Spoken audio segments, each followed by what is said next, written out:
Đây là loài chim bay giỏi nhất thế giới. Khi nó xài cánh hết cỡ có thể dài tới 3,70 mét, có thể bay lượn liên tục suốt 5 năm mà không hạ cánh. Cả đời nó bay khoảng 8.500.000 km, đủ để vòng quanh trái đất hơn 200 lần. Đây chính là huyền thoại của tự nhiên, chim Hải Âu lang thang. Khi lớp băng Nam Cực bắt đầu tan chảy, tia nắng đầu tiên xé toang màn sương sớm trên Nam Đại Dương. Một bóng đen xám đen lướt qua mặt biển dậy sóng. Đây chính là một con Hải Âu lang thang trống. Năm nay nó đã lượn vòng vòng trên biển suốt 120.000 km, tương đương với 3 vòng trái đất. Nó cưỡi gió mà bay đi, có thể bay hàng nghìn km mà gần như không cần vỗ cánh. Trong suốt hành trình, nó bước vào cơ chế ngủ kỳ diệu đó là ngủ bán cầu não. Khi bán cầu não trái chìm vào giấc ngủ sâu, bán cầu não phải vẫn tỉnh táo để kiểm soát hướng bay. Cơ chế thay phiên giữa hai bán cầu não này biến nó thành cỗ máy vĩnh cửu trên bầu trời. Khi mùa đông dài ở vùng cực kết thúc, con Hải Âu lang thang chống lại một lần nữa bắt đầu vòng lặp quen thuộc của đời mình. Nó tận dụng luồng khí do sóng biển tạo ra, lao thẳng lên mây xanh, rồi lại thuận theo trọng lực mà lao xuống. Ngay khoảnh khắc gần chạm mặt biển, chỉ cần khẽ vỗ cánh là lại bay vút lên cao, gần như chẳng tốn chút sức lực nào. Trong vỏn vẹn 2 tuần trên đường trở về, nó đã bay liên tục được 4.800 km. Con người hoàn toàn phải kinh ngạc trước kỹ năng bay điêu luyện ấy. Nhưng chỉ có nó mới biết, những vòng lượn dài dằng dặc ấy là nỗi cô đơn vô tận của kẻ lang thang, là sự kiếm tìm khắc khoải trong sâu thẳm tâm hồn để tìm về mái nhà.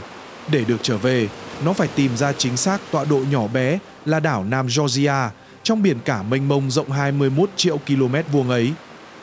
Nơi đó có mái nhà nó đã dệt nên bằng nửa đời mình, có người bạn đời mà dù vượt qua sống chết nó cũng khao khát gặp lại. Bão tố xé rách đôi cánh nó, những tảng băng khổng lồ phía dưới gieo bóng tử thần. Gió biển len lỏi qua từng khe lông vũ, lạnh buốt đến thấu xương. Nó lặng lẽ điều chỉnh hướng đi. Trong tim chỉ còn duy nhất một hình ảnh, đó là hòn đảo và người bạn đời đó.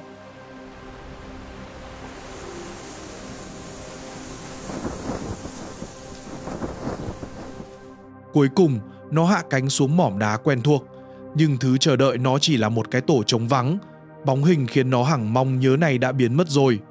Cuộc đời của Hải Âu lang thang rất dài. Chúng có thể sống hơn 60 năm.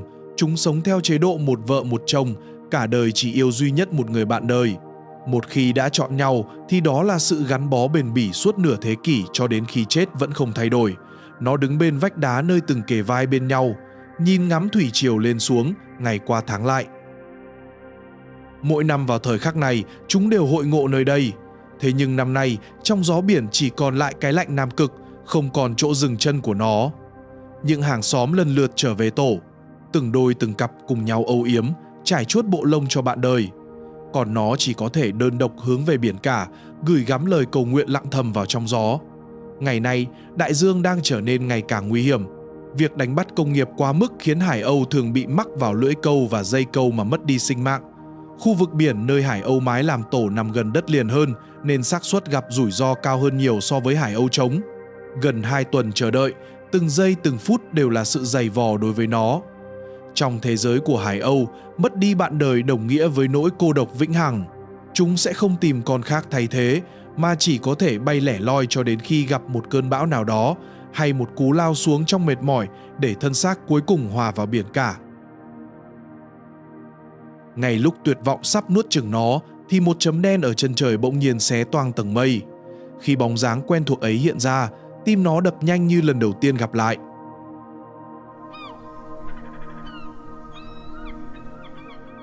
Cuối cùng, chim mái đã an toàn trở về nhà. Là loài chim còn tồn tại có sải cánh dài nhất thế giới, đôi cánh dài hơn 3 mét ấy khiến chim mái không thể dễ dàng hạ cánh. Chặng đường cuối cùng này buộc nó phải hạ cánh và đi bộ.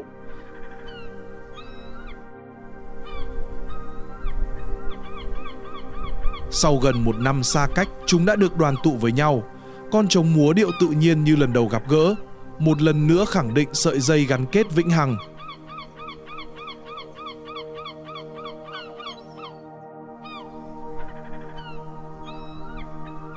Sợi dây đã vượt qua biển chết. Trải qua 5 tháng phong ba bão tố, chỉ có một tên gọi, đó chính là tình yêu. Mọi nỗi cô đơn, mọi âu lo và nhọc nhằn đường xa trong khoảnh khắc này đều hóa thành dòng ấm áp lặng thầm. cuộc đoàn tụ ngắn ngủi kết tinh thành một quả trứng mang theo hy vọng. Ngọn lửa sự sống lặng lẽ cháy trong tổ được sưởi ấm bằng thân nhiệt của chúng. Thời gian ấp trứng của hải âu lang thang kéo dài tới 75 ngày, gần như lâu nhất trong thế giới loài chim. Trước khi chim non chào đời, cha mẹ phải thay nhau dùng thân nhiệt chống chọi lại gió lạnh thấu xương của Nam Cực. Việc ra ngoài kiếm ăn lại càng nguy hiểm hơn. Mỗi lần chia tay đều có thể trở thành vĩnh biệt. Để tìm được đủ thức ăn, chúng buộc phải bay xa hơn so với mỗi năm trước đó. 75 ngày đêm gian khổ, cuối cùng cũng có thể đón chào sự ra đời của chim non. Cặp hải âu lang thang sẽ dốc hết sức để tạo điều kiện sống tốt nhất cho thế hệ sau. Chú chim non này vẫn còn được bao phủ bởi lớp lông tơ ấm áp.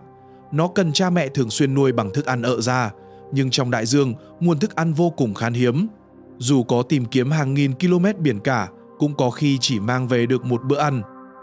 Mỗi miếng thức ăn mà cha mẹ ợ ra đều là cơ hội sống còn duy nhất của chim non.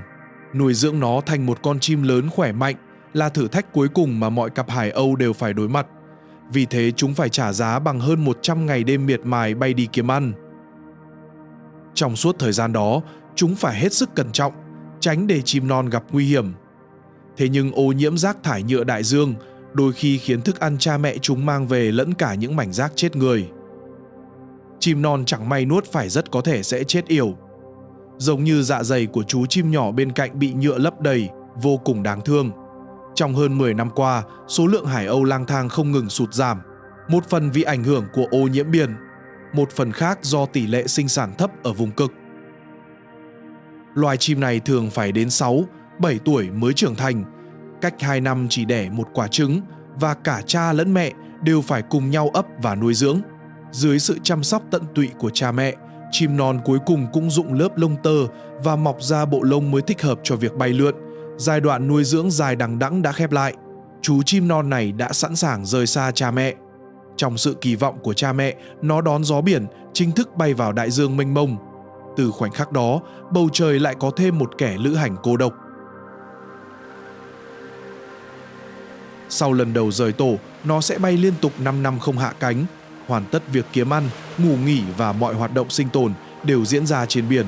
Sau 5 năm lang thang, nó mới bắt đầu một hành trình vĩ đại, đó là trở về hòn đảo nơi mình được sinh ra, tìm kiếm người bạn đời định mệnh gắn bó trọn đời và tiếp tục truyền ngọn lửa của sự sống. Cả cuộc đời đầy huyền thoại của hải âu lang thang là hành trình 8.500.000 km với những tháng ngày lang bạt và tự do tột cùng, là tình yêu bền chặt đến tận cuối đời và là sự trở về vĩnh cửu, kiên định vì tình yêu. Nếu thấy video hay và hữu ích, hãy cho mình xin một like và nhấn đăng ký kênh để không bỏ lỡ những khám phá tiếp theo nhé.